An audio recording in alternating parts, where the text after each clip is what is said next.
Welcome to Picks with the Professor, the show where a real statistics professor and his friends give you sports betting tips. I'm your host, Professor Sides, and this college basketball episode covers select games scheduled to be played on Monday, December 19th, 2022. In case you're new here, check out the webpage on the banner. It's www.pickswiththeprofessor.com/new for some explanations, goals, and community rules. As always, remember there are no locks in gambling, so what Sideline provides are loves, likes, and leans. It is A, B, and C grades to indicate its confidence level with respect to scaling wagers. As outlined in more detail on that webpage, I recommend playing the A grades at 1 unit. Plays we give out here at a half unit or an additional half unit, though the A plus play of the day gets an extra full unit because it's one that will count for both myself and my co-host. There are also picks given out on the website and Patreon's play of the day in the Discord chat that I also recommended an extra half unit. And the compilation of these recommended results can be found both on Betstamp and in the Google Sheet. All those links are in the show description. That Google Sheet also contains the full set of projections of picks on every single game and early access to those picks and have already been released. For that, head up to Patreon. The link is in the crawler below. It's also where you get access to that Discord chat, which is the best place to get questions answered about these or other games. But as always, take what you like and leave the rest. Lastly, please understand that good and bad variance will occur. So as much as we'd like to see will be profitable each and every day, that is an impossible reality for any gambler. Jake, I feel like I could pivot off of that statement every open here. Yeah, good and bad variance will occur. Not going to talk about college basketball, but let's talk about good and bad variance in the NFL with the craziest play I have ever seen in my life. And this is a college basketball show, so I don't want to spend a lot of time in it. But oh my gosh, when you talk about good and bad variance, imagine, I don't know if you had it or not, but imagine having a ticket on either the Raiders or the Patriots on that game. I mean, I would have just been losing my mind, happy or sad either way, right? Yeah. Well, it was just an insane weekend for the NFL. Like that was like I would have been throwing stuff if I was on the Patriots, and then I'd be losing my mind if I was on the Raiders. And then imagine you took a flyer throwing stuff in joy if you're on the Raiders, right? Yeah, and then like imagine you took a flyer on the Colts, and like you're like 36-7. This one's in the bag. Done. Yeah, I mean it's just always a good reminder about good and bad variance. It's going to happen in the long run. It balances out. Again, just a quick little reminder. I always like to tell people bet as many plays as you're comfortable with. Don't just limit yourself. There's no law that says you have to limit yourself to 1 pick a day, 2 picks a day, 3 picks a day. Don't play every game unless you like every game. Play what you like. In the long run, that crap balances out, but you need a really large sample size. And I have to tell you, man, if I had a Patriots ticket today, I would feel like I need a really long sample size to drown out the bad variance of that one, because that's the weirdest ending I can ever remember in a sport event. Maybe someone in the comment can tell me a weirder one, but I can't recall one. And what's great is it's also in like fantasy football playoff time, so I guarantee there's somebody that's not making it to the next round because of that weird play. Yeah, there's the ripple effect of just how crazy that was. But all right, anyway, this is a college basketball show, so we're gonna get to some of those games. But before we do, some reminders: please hit that like button if you're on YouTube. Also, if you aren't yet, please consider subscribing or following. It's free, and if you turn on notifications, you'll miss any of the college basketball, MLB, or college football content that this channel provides. I've already mentioned the Patreon, but check it out if you haven't yet. Lots of great benefits to be found over there, above and beyond what we do here. Membership starts at just $3 per month. It's www.patreon.com/pickswiththeprofessor. But even if you aren't there, we're still thrilled to have you with us here. Let's get to it. All lines courtesy of BetOnline. Sign up link in the show description. And current at the time of this recording on Sunday night, Jake, 12 of the 23 games had A plays locked into them. There were, I think, about maybe 3 or so that we both really liked, but the one that just was the cream of the crop, the A plus play of the day, the one that's going to count to both of our records, 6 p.m. Central, Holy Cross at New Hampshire. New Hampshire is a 6.5-point favorite. Sideline says that they should be a little over 8-point favorites. And I'm going to give you my quick take real quick as to why I love this A play. And then, Jake, you can go into the X's and O's. What I'm going to tell you has nothing to do with the X's and O's. It's the same logic that I had last Friday picking Incarnate Word, where the model didn't even like it as much, but it was just like, wait a minute, I'm looking at, I know the books, I know they rely heavily on the Ken Palm numbers, kind of just reading the tea leaves. And this is kind of the compilation of everything I like in a number. Number one, it's 7 or less, which again, that's a lot of times where the fouling stops happening, can get you over that number. Laying the 8 and 9's just a little more dicey. So it's that. But Ken Palm has this at 4.5 to 5.5, but the spread is 6.5. Sideline says it should be 8.5. The compilation of that, I just think this is a perfect spot to jump on New Hampshire. Again, at 6.5 or 7. The model still would probably have an A grade a little bit higher than that, but I mean, really, I love it at 6.5. Lots of gambling, but of all Monday plays, I think this is a fantastic one. Jake, why do you like New Hampshire minus 6.5 so much? First off, Holy Cross is just really bad. They've got one win against real competition, and that's Central Connecticut, and I'm not sure that accounts for anything. Not much. Yeah, they've got one of the worst offenses in the NCAA. I've tried to find something that could compliment them on, and I couldn't find anything. It was just a fruitless, just like, I don't know, it was terrible. I mean, you could say, I guess they guard the 3-point arc very well, but I think that has more to do with team shooting almost 60% from inside it than. So I was going to say that might be that teams just are like, hey, we can get easy layups. Like the 3-pointer is valuable if the twos are tough, right? But that's where people sometimes get lost and they don't quite. That's where you could be just dangerous enough understanding statistics, right? The 3-ball is a more valuable play if you're comparing it against a contested 2. It's not more valuable against a layup. I'm telling you, if you can get a layup, you take the layup, right? Unless it's the certain situation late in the game, right? That the expected value of a wide open 3 is still less than a layup. So yeah, if your defense is so bad, you're giving up layups and bunnies left and right, you don't really have to shoot a lot of 3s. You just take all the 2s, right? Yeah, I mean, they even rank at the bottom in field goal attempts, so they're just not even shooting a lot. Like, it's just, I don't know what's happening here. And they play at a relatively fast pace. It's kind of mind-blowing. I don't understand. Their defense is not much better than their offense. New Hampshire's offense is nothing to be proud of, but I mean, they do rank 25th in turnover percentage, so at least they're not giving the ball away. They hit their free throws at a high rate, so that helps, especially with the fouling there. Helps covering, and they hold opponents to a very low 3-point percentage. Their defense is the better part of the team, so I think that's another good reason that you want to play them. Very interesting with their defense. They rank 10th in assists to field goals made, like from a defensive standpoint. So that means they're forcing a lot of one-on-one play or like a lot of last-second shots, not off a pass, all this kind of stuff, which goes very well with an offense like Holy Cross's that's not a lot of talent. I was going to say, if you were going to connect the dots there for people, I was going through those. That bodes well against an offense that is just garbage, right? As opposed to if playing a certain type of offense, a certain team with a certain star-type player, that's not really great, right? They're going to dominate you against that. But, yeah, against an offense like Holy Cross, that actually works out probably in our favor. Yeah. I think a lot of the statistics and like metrics and stuff lean more to our favor here, laying 6.5, 7. I mean, like I said, New Hampshire. This is just, man, we were paying an awful big price for all the great games we had Saturday. Yeah, the money side's a little bit weaker, but yeah, I get a lot of great A plays. This is the best one we think. You get laying 6.5 here. I really think this should be 7.5, 8, maybe even 8.5. Really daring you to lay it with New Hampshire. To me, the bottom line is neither team is good, but New Hampshire's a better team, a little bit better offense, a little bit better defense. If they turn the ball over less, they're going to get more possessions at home. All of those things kind of compile up and should lead to a nice, near 10 to 10-point victory. It's kind of what we expect here. And obviously there's a decent chance New Hampshire just runs away with it. That's obviously what we hope for. We hope to not sweat it out, but we love laying New Hampshire minus 6.5. Again, the A+ play in the day going to count for both of our records. Otherwise, now we're going to go to the best of the rest of the A plays. Bottom line is overall, some of the show results haven't been as great. We really want to get that up. The A plays on the season are hitting at 54%. So extremely pleased with that. We're going to try to highlight some of the better A plays for more of the show to give y'all better plays here. And so we're going to highlight a bunch of A plays here. Some of these are mine. Some of these are Jake's. We're going to start off with 3 p.m. Central, IUPUI. This is not the professor on a limb, but I do feel like I'm going out on a limb picking this one. I'm going to take the 16.5 points with IUPUI. They are terrible. They are truly terrible.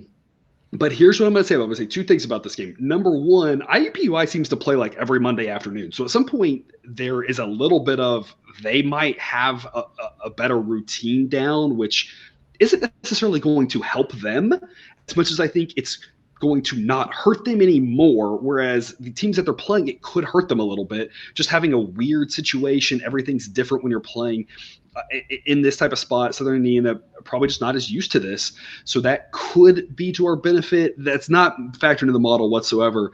Model says that instead of 16.5, that this should be about 15.5. And I'm going to talk one more time here about the KenPom number. KenPom makes this about 20.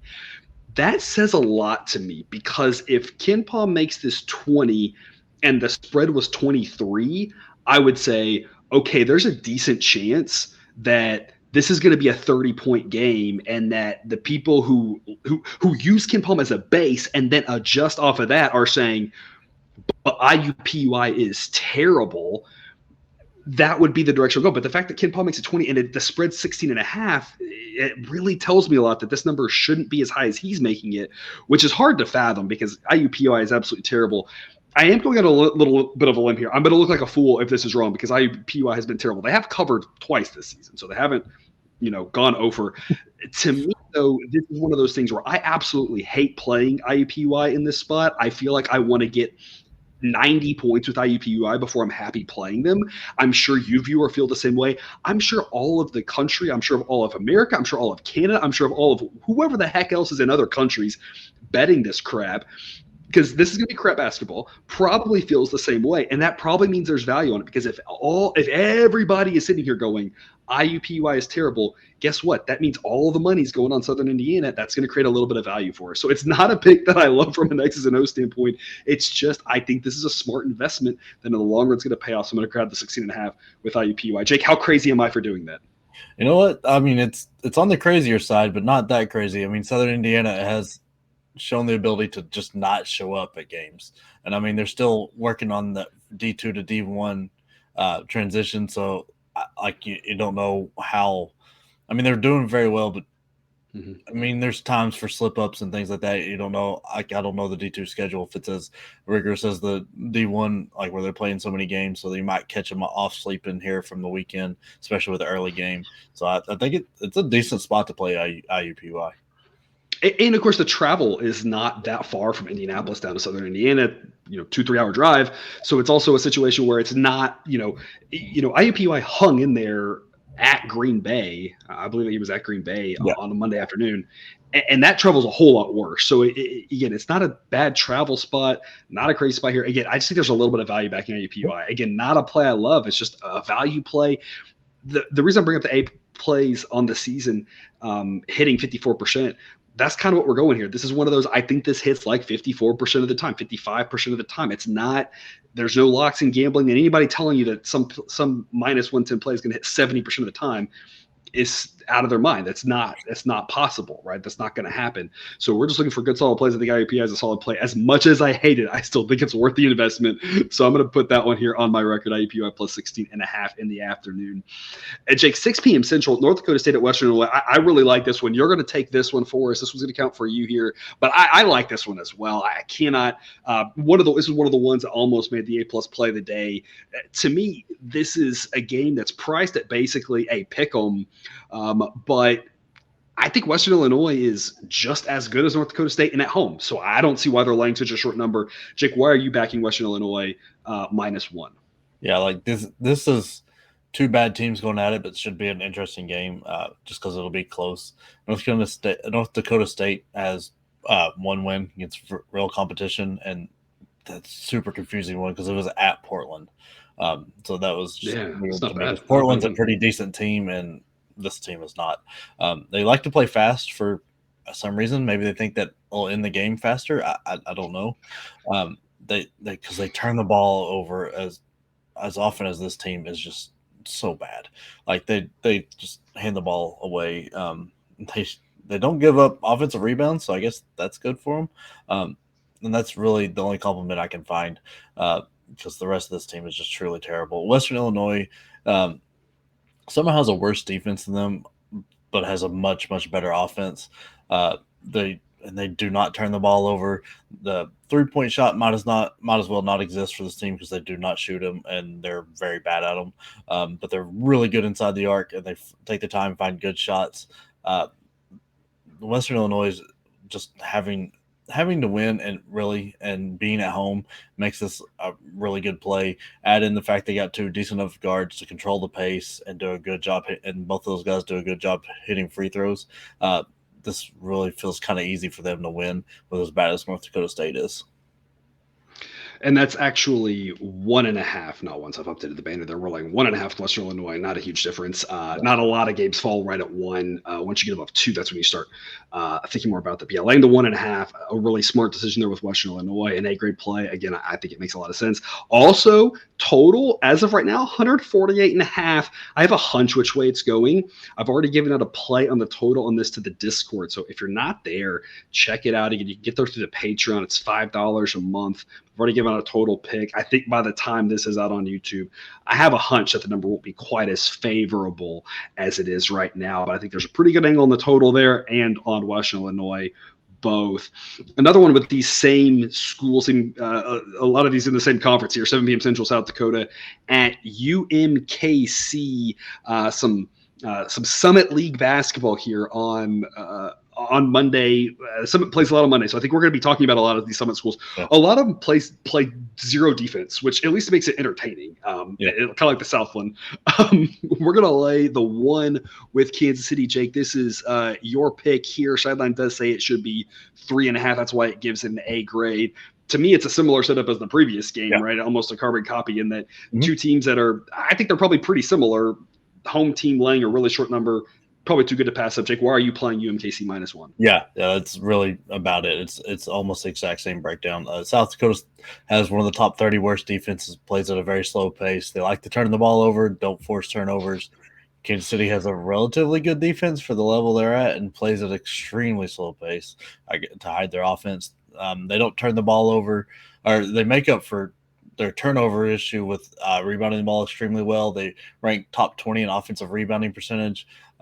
So, like I said, South Dakota's not going to force a lot of turnovers, so I don't think that's going to be much of an issue. And then I think they're going to have their way on the offensive boards. It might take 4 or 5 shots to get the 2 points, but they'll get them. And I mean, their offense runs through Mitchell and Allen. Both are averaging 16 points a game. They're really good free throw shooters. Plus, being at home, they should win this by 2 or 3 or 4 or 5 pretty easy. Yeah, I think both this one and the previous, both these Summit League games, it feels like a game where the book just hung the Ken Palm number and just said, y'all figure it out and we'll adjust based off of how the money comes in and or how the money comes in from the people that we respect, that sort of thing. But I think both of these, I think the home teams are not good, but like I said, just as good as the road team. So why not lay a point with them or 1.5 with these small numbers? You know, if these numbers get out towards 3, it's a different story. But it makes a lot of sense just to back the home teams here with none of them being very good. I will say I'm fascinated, to keep an eyeball on this game simply because UMKC's offense is so bad and South Dakota's defense is so bad. When that matchup happens, it's like, is it going to be like, I'm thinking like the old sitcom Big Bang Theory, right? When they get in the basketball court and the ball just bounces over and they don't know what's happening, right? It feels like that might be what's happening here because there's just such bad, obviously it'll be better than that, but those units are so bad. But that's kind of the bottom line. All these things are bad. Lay a point with the home team because who the heck knows? On a neutral court, who the heck knows? So taking the home team here makes a lot of sense. Yes. All right, 8 p.m. Central, Weber State at Utah State. Utah State looking fantastic this season. One of the few remaining unbeatens at 9-0. I've got them at 6-2 against the spread. So it's not just that they're winning for the most part. They're putting money in people's pockets if you're backing them. The sideline says this should be Utah State -19. So a pretty big deviation there. That's why sideline has given this an A grade. Jake, why are you backing Utah State -16.5? Look, I'm just happy we finally get to talk about a team of value. I mean, Utah State is surprisingly, like coming into the year, one of the last undefeated teams, but at the same time, they really deserve to be undefeated with the way they're playing. They've got a top 30 offense and defense that's inside the top 100. They play a fun style of basketball. They rank second in effective field goal percentage, and they don't turn the ball over. That means they're really doing everything very, very well in the offensive end and being very smart with the ball. They're also the best three-point shooting team in the nation at 44%-ish as a team, which, I mean, all that is really going to help us get over that 16.5 number. Like this is the worst team they've played all year. So I really don't see them having a problem getting up to a 20, 25-point lead at some points during the game. Ashworth is a really good player that's flying under the radar. He's averaging 18 a game, hitting 55% of his shots and 54% from three, and he's shot 66 times from three. So it's not like he's shot 15 of them, or using that stat. It's a really impressive stat at that point. I mean, last year he was averaging eight and a half, a little less than 9 points a game, and now he's up to 18. A lot of that has to do with how hot he's shooting. They brought in a really good transfer of Taylor Funk from St. Joe's, who's just been an immediate factor, scoring 16 a game and leading in rebounds, steals, and blocks. He's also hitting threes at like 45, 46%. So they're it's a very good 3-point shooting team, especially when you can stretch guys out with the forwards being able to step out and shoot threes. That really just opens up everything. And I really don't see where Weber State, however you say it, is going to be anywhere near this game. I think this is easily a 20-plus point victory. Yeah, no, I would agree with that. We have seen seemingly a higher number than usual of these big numbers like this, where the back door's been wide open. To some extent, I would just say every once in a while that happens. I think it's happening at a little bit higher percentage than usual here the last few days. I think that's just that variance we talk about. In general, there's much more variance than our brains want to acknowledge. Our brains were built off of pattern recognition, off of the fact that thousands of years ago, right, all these patterns that we recognized helped us to survive. Now we don't live in a world where we need that survival because we aren't living amongst the tigers, right? So our brains really want to recognize patterns and want to make trends out of things that are a lot more random than reality. It's just kind of how we as humans are. I don't think that trend continues. It will happen, absolutely. But I think if you've been burned by some of these bigger numbers, you shouldn't just always lay big numbers. You should take some dogs as well, which we're going to talk the next one. We're going to take a big dog. But I wouldn't have any fear necessarily of taking a big favorite because of the rash of backdoors that we've seen that's kind of bitten us a little bit here lately. Sometimes it's going to happen. It's going to balance out in the long run. Utah State here at 16.5 is a solid play. Doesn't mean it won't get backdoored too. It just means there's a better chance. It's just as likely that we get backdoored from 16 to 13 as it is this number goes up to 18.5, 19.5, and that gets backdoored from 19 to 17. And we still cover 16.5 or something like that. So, all those things are kind of all equally likely, or just as possible that Utah State just wins this by 24, right? They're a really good team. They've been destroying a lot of opponents. So we like laying the 16.5 with Utah State. And you're going to take one more of the A plays here, Jake. Maine plus 14.5 at Akron. This is the biggest discrepancy on the board according to the model as of the current time. It was also in the running for the A plus play of the day, just fell a little bit short, but a massive edge. Sideline says this should only be 10.5, and we're getting 14.5 with Maine. Maine, a slightly below average team. Akron, maybe a slightly above average team at Akron. But it's hard to see how that equates to a 14.5 point difference. 7-point difference, 10-point difference, maybe even 12. 14.5 just seems like way too many here. So, Jake, tell us more about why you're grabbing the 14.5 with Maine. Like this Maine team hasn't lost a game by more than 13 all year.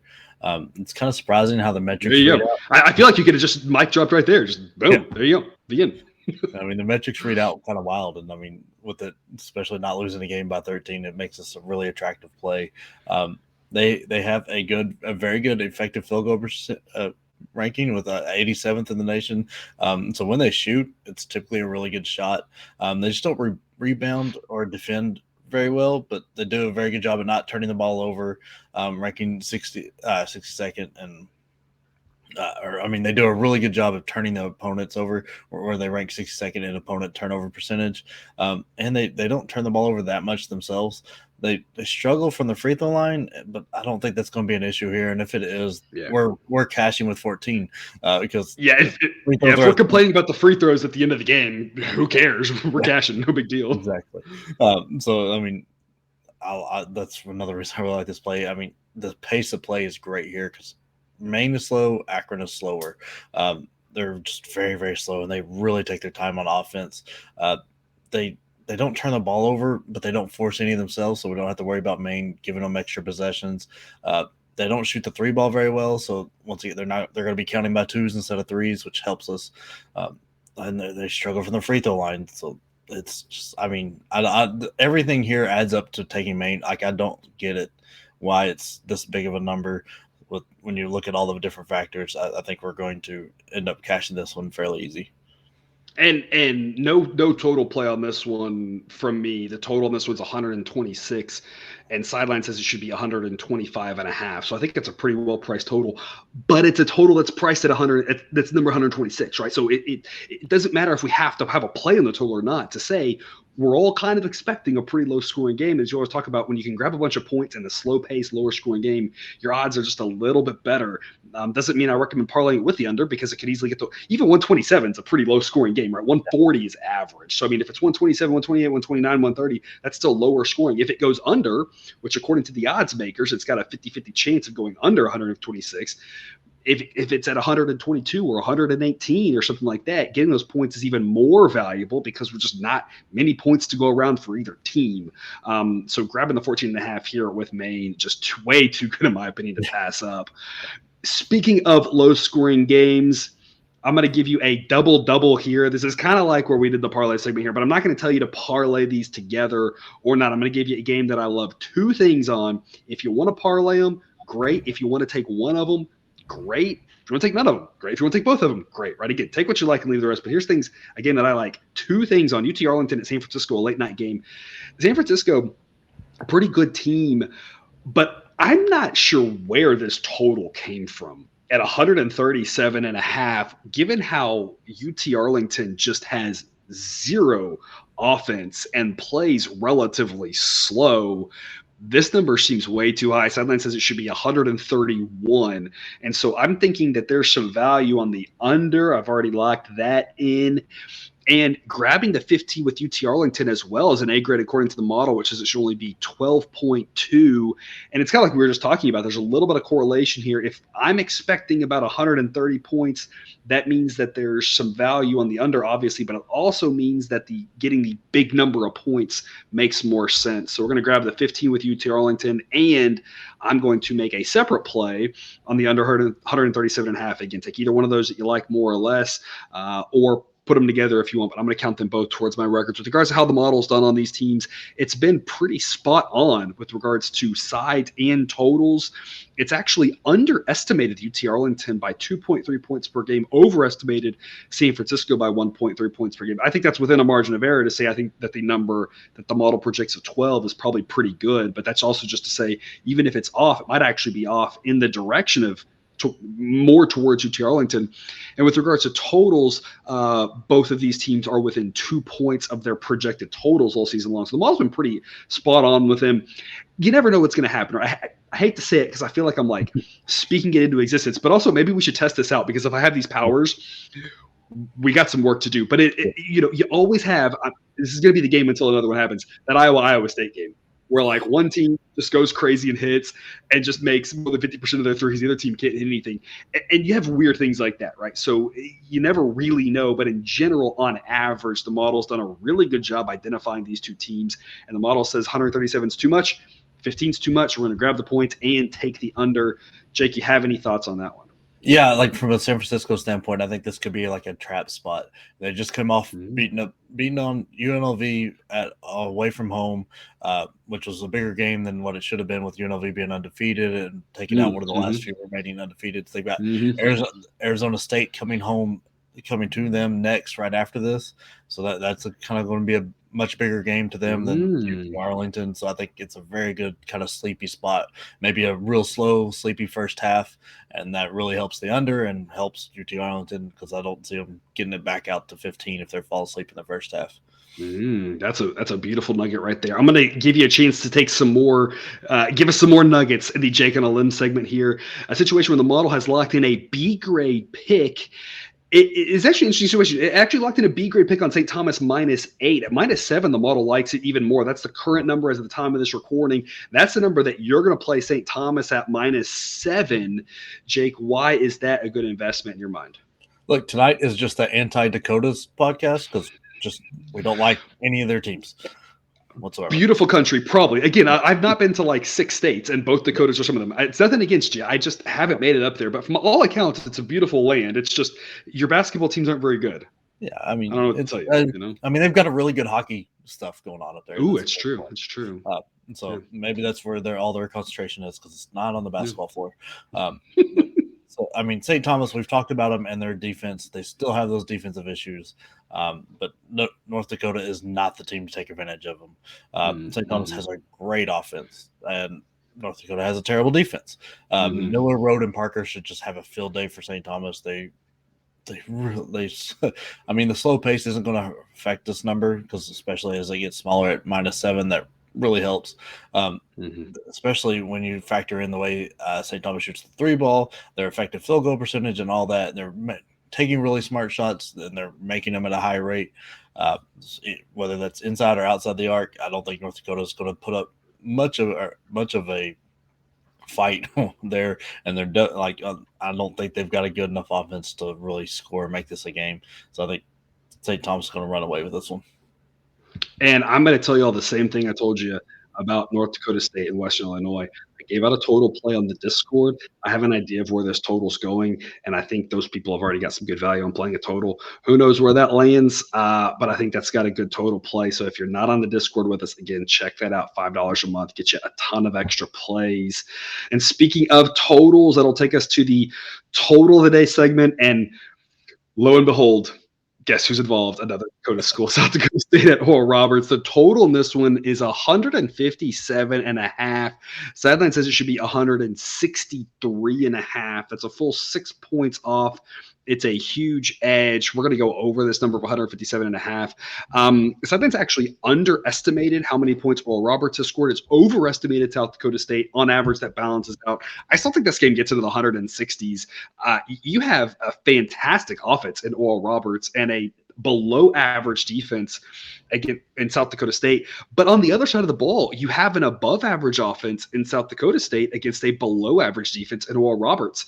Both offenses should have some success in this game. Obviously, Oral Roberts should have even more. There's a reason why they're about 10-point favorites right now, but then South Dakota State plays relatively fast. Oral Roberts plays even faster. When you combine the pace and the quality of possessions that we're going to see, I think this game has a good chance to get into the 160s, even 158, 159 gets us the win here at this number. It's way too good to pass up, so it's like over 157.5 in South Dakota State Oral Roberts. Yeah, Max Asmus can really turn it on and decide to go for 50 at any point and really push this over if he wants. There's not a lot of defense going to be played in this game, and that really helps with it over. Yeah, absolutely. All right, and we're going to wrap up with the must-see TV game of the day. Again, a lighter slate, not a lot of great games. There's one I think that's interesting, right? And because there's only one game that you want to really have on your TV, maybe aside from, Monday Night Football, or I don't know, is The Bachelor on? I don't know, whatever else is on Mondays these days. I don't know, something.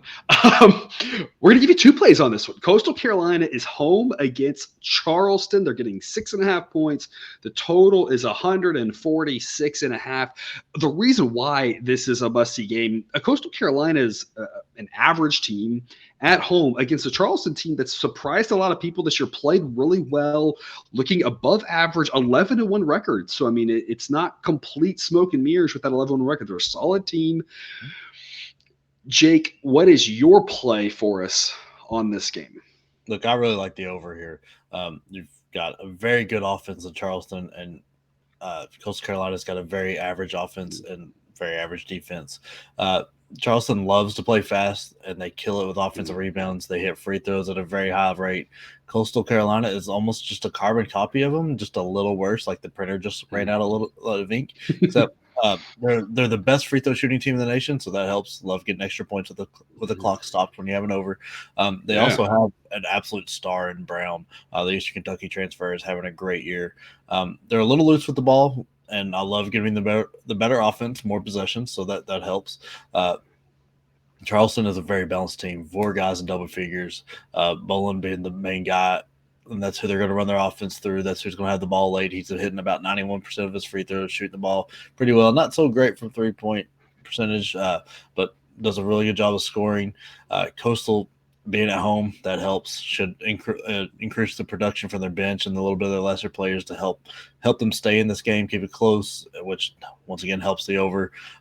Brown, I'm sure will have a great night because Charleston's defense is nothing to write home about. He averages 17, about 17 actually, and he scored 20 and 19 in their last 2 games and had a 28.9 against USC up to date. I see him having a really good night, driving his team at home here to really stay close and pushing us up closer to 150.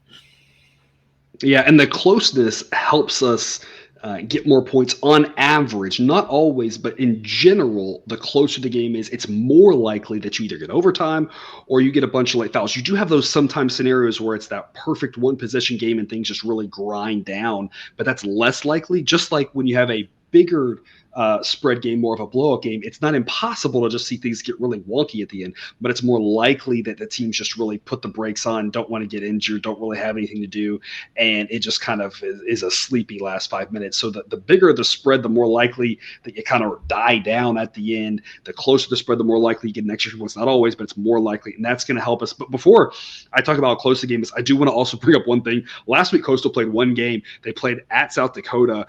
South Dakota plays at a slower pace than Charleston, has a weaker offense than Charleston. They have the worst defense, but that game flew over the total of 143.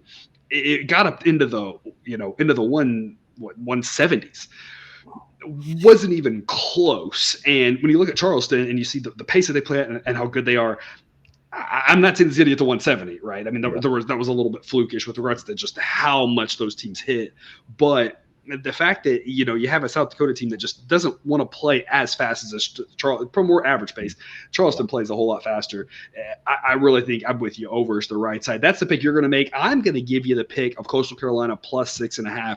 I think this has a chance to be a competitive game. It's not just my heart saying it because it's the only good big game we're watching. I don't know what to call it. It's just that this, sideline says it should be 4.5, and the bottom line is. Coastal at home is, not as good as Charleston, but when you're 10 games into the season, there are 2 ways to look at how a team's performed over those 10 games. And one is how they've looked is how good they are.